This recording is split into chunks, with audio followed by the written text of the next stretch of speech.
Il prossimo 26 giugno, 15 mesi dopo lo scandalo giudiziario dei falsi invalidi che tanto clamore suscitò in Italia, inizierà nuovamente il dibattimento ad un processo il cui esito appare molto probabile, con la prescrizione dietro l'angolo che avanza sempre più in moltissimi dei capi di imputazione. L'inchiesta ipotizzava infatti un sistema che, attraverso certificazioni false con la complicità di medici e faccendieri, attestava l'invalidità di particolari patologie per ottenere il riconoscimento della legge 104. Davanti al collegio di giudici presieduto da Vilma Angela Mazzara ripartirà il prossimo 26 giugno il processo sui presunti falsi invalidi dell'inchiesta denominata la carica delle 104. Era il 23 marzo scorso, quando il GUP Stefano Zammuto aveva deciso il rinvio a giudizio di 48 imputati.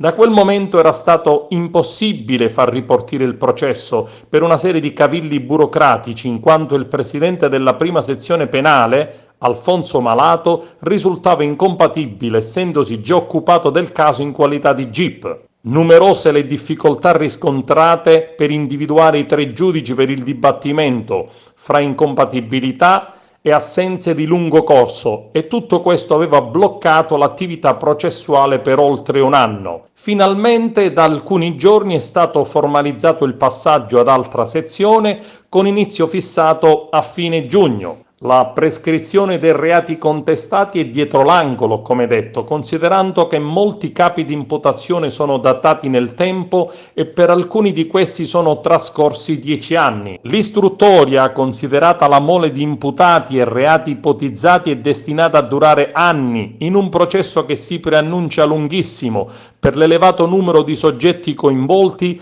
e la documentazione da studiare ed analizzare.